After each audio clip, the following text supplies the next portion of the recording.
Patrick Melber, wiwibloggs.com. We're on the journey to interview all the contestants of Malta Eurovision 2017, and today we have the pleasure to be here with Cherton. Hi Cherton, how are you? I'm very good, thanks. Yourself? Oh, very well, yeah. Thank you so much for getting everything together with the interview. We all know we are really busy. My pleasure. How does it feel to be part of this journey? Is it your first time? Exactly. It's actually the first time I tried to submit a song, and I was lucky that it passed. Well, I'm very, very excited for next week. I can't wait, obviously, to perform in front of all those people. It's an exciting journey. I mean, it's not I wouldn't say it's stressful, but obviously we're very, very busy, as you know. Yes. It's like I told you earlier, it's like a bomb hit me, you know. We're so busy, but it's exciting. I'm sure that the week after the Eurovision, I think we're gonna miss this time being busy and running around. So you said it's the first time that you actually tried about yes. it. Now, did you think about it before, or how did you actually think or decide to submit the song? So basically, I've been a fan of the Eurovision. I mean, I am 29 years old, so I'm not that young anymore. Come on. But imagine, since I was 16, I've been thinking of submitting a song. But you know, the right opportunity never really came along, you know. I always said I'm going to try it. And I'm that kind of person, Patrick, that if I'm going to go into something, I'm going to go into it fully and when I'm ready. Okay? So when I was younger, okay, I could say I'll try for the Eurovision, but I think my mind wasn't that settled and everything. Now I'm settled. I've been married a year and a half. Thank you. I've got my own place. I've got the job which I've been for a long time, so I'm all settled. So now was the right time for me to actually go for it. Perfect. And I'm here. Exactly. And your song is called Fighting to Survive. Exactly. Tell us a bit about your song. Yes, so first of all, the song wasn't planned for the Eurovision. Okay? The song was actually ready. It is written by Boris Chezek and Dean Muscat, which are the same producers of Tomorrow. I think everyone knows Tomorrow, of Gianluca. So it wasn't intentionally made for the Eurovision. And then when I met them, you know, they told me we have the perfect song for you. We think it would be suitable for you. So we tried it, and it actually fit perfectly for me. And then we also changed it a bit to make it more Eurovision kind of song. In fact, my song is it's a radio song, you know. It's a very catchy song. It's a mixture of R&B, pop, soft rock as well, because there's that bit of guitar solo. So it's a mixture. I mean, if you want me to tell you a bit about what the song is about. Oh, sure, yes. So basically, it's actually about a breakup. Okay, it's about a breakup that everyone passes through. I think you did, I did, everyone. Yes. But it's got a really, really good, empowering message, which I love. I mean, it's something which I've been through as well. We all meet obstacles in our life. Okay, we all meet people who tries to put us down all the time as well.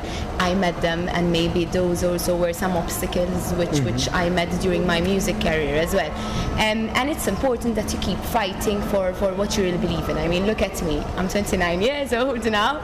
Finally, I said I want to do this, and I'm here, and I'm going to try my best to do as well as possible. Perfect.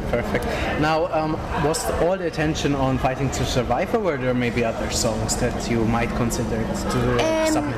Yes, to be honest with you, I had another song which I submitted as well, which was written for me. But then I ended up having another song which is Fighting to Survive, and you always have that song which you fall in love with. And I must admit that both songs were good, you know, but this one, after it was ready and everything, I said, okay, I think if I had to have a song which is going to pass, this is going to be the one, because it's really even I sing it from my heart, you know. It means a lot to me, this song, Fighting to Survive, because I am quite a fighter, not a fighter, but don't take me wrong, but I am that kind of person that when I really want something in my life, I sort of do anything to get that something. So it's made for me. The song is just perfect for me. So it's even better than to present it on stage. Exactly. That's what I'm excited about. I'm excited, you know, to go. How will you do it? Like, will you, because the song is very strong and empowering, and you're fighting to survive. Will you do that also on stage? Yes, I leave it a surprise. Obviously, I'm not going to give you too much detail. I love surprises. But yes, obviously, my aim on the 18th of February, Patrick, I mean, I'm new to the public, you know, I'm new to the Maltese public as well, to the Eurovision fans as well. So I have I've got a challenge. On the 18th of February, I have a good song. Okay, and I believe I have a good team behind it, and I'm preparing very well. So on the 18th of February, I need to deliver the song the way it deserves, because the song has a very, very good message, and I need to make sure that on the 18th of February I deliver that message as good as possible. Perfect. Now, even though you're new into the Malta Eurovision scene, you're singing for quite a long time. Yes. How did you come to sing? How did everything start? So I started when I was about 10 years old. I always used to love singing. I used to sing with my brush, you know, at home, always in front of the mirror. I started taking part in a competition, which was a modeling competition, but talent competition at the same time. It was called Minimus International. In fact, there were people like Krista, I'm sure you know Krista Belvort, who's always in the Eurovision. Like, we became really good friends at that time. We competed together, and that was my first competition. And since then, I always used to take part in talent shows, competitions, also TV programs, Feed and Bravi. I don't know if you heard of them, but they were talent competitions. My music career was a bit of a roller coaster. There was a point where people used to always see me. Then I stopped for a long time because I moved to London. Oh, okay. In the first year, I was there for 3 years in total. But the first year I was there, I used to go for singing lessons. I did some auditions as well. So I continued my singing career. But then I had to decide, because I went into real estate in London, and as you can imagine, there it's really, really busy. And I used to work till 8 o'clock in the evening, 9 o'clock in the evening. So I had to choose, and at that time it was appropriate for me to choose more to concentrate on my work, because obviously without work, without money, without finances, you cannot do anything in life, you know. So I really focused on that. So I spent a good 2-3 years there focusing on that. Then I came back to Malta, and then I started again a year and a half ago, because I surprised my husband at our wedding. Exactly. I'm sure you've heard about it. Yes. Actually, that was my next question. Yeah, okay. You see, I read your mind. Yes, exactly. Now, how was you surprised your husband on your wedding? I mean, that's a big thing, really. How was how did everybody react? How was the reaction of the guests and your husband, obviously? Exactly. I mean, we came back to Malta about 3 years ago. So I started a new job with a real estate company when I came back. So some of them knew me before, but most of them knew me at work. So they didn't know I sing, obviously, because the last time I sang was before I moved to London and Malta. I was on Sfida. So a lot of people were surprised as well. And my husband obviously knew I could sing. He could hear me in the shower or whatever. But he didn't know actually that I had that confidence on stage. To be fair, this is the first time I'm saying it, but I took like 2 glasses of Prosecco before I actually went on stage to do that, you know, because I was feeling under pressure. Imagine, the guests didn't expect it. I was going to surprise the love of my life, my husband, you know, so I was a bit under pressure. The pressure of the wedding, that everything goes well, and you can imagine, it wasn't just about the singing. But I said, you know, I'm just going to go up there, I'm going to enjoy it, and I just want to make my husband smile and be happy. And I did it, and since then everyone has been encouraging me, including my husband, to do something about my singing. So I decided to try for the Eurovision, and here I am. Oh yes, here you are, and better than ever. Yes. Support obviously is a big thing when you're an artist, especially now in Malta Eurovision. It's really a tough thing. And how is the support from your family and from your husband? Well, okay, to be honest, in the beginning when I told my family and my parents, you know, I'm gonna go for it, they're like, you sure? It's been a while since you did these things. They thought I sort of lost my confidence, because it's not that easy to get it back.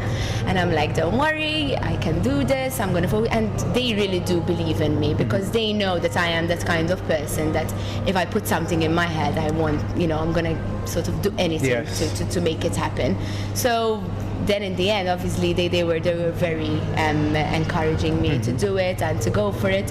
And in fact, I remember the day when they announced the 16 finalists. I was really nervous. I didn't know what to do that day, to kill time and everything. And I remember I kept calling my mom every half an hour. And she kept on telling me, just tell yourself, Cher, that, you're not going to get chosen. So at least if you don't, you won't be that disappointed. And then if you do, then it would be even a big better, surprise. Yes. So this is what I did. I always listened to my mom. She always gave me good advices. She's like my best friend. And so, and then it happened. And now here you are. I still can't believe it, honestly, but we're nearly 1 week away now, and I think it's all gonna hit me when I'm on stage. Yes. I think that's when it's a big impact. Yeah. So there you are, taking part in Malta Eurovision. Do you have a message for your fans, supporters, and the readers of wiwibloggs? Yes. I first of all thank you so much for this opportunity, Patrick, and thank you, wiwibloggs. All I can say is please do watch my live performance on the 18th of February. If you haven't listened to my song, you can go on YouTube to have a listen to my song. It's a really good, catchy song. Definitely. And I am on the 18th of February. I'm going to try my very best to give the performance I've been preparing for the last month now. And I hope you enjoy my performance. Thank you so much. Thank you, Patrick, for your time. If you are Maltese and you can vote in the Malta Eurovision, and if you think Cherton is the best opportunity for Malta to do well in Ukraine in 2017 this year, vote for her and show her also your love at her Facebook page and social media. Exactly, Give her yes. a like. You can follow my page on Cherton, and on Instagram I'm Cherton Caruana. I know it's a bit difficult, my surname Caruana, but yes, if you like my performance, as Patrick said, please do vote for me, because this year it's 100% televoting, so I do need each and every vote. Exactly. Thank you so much, Cherton. Thank you for your time. Thank you. Thank you.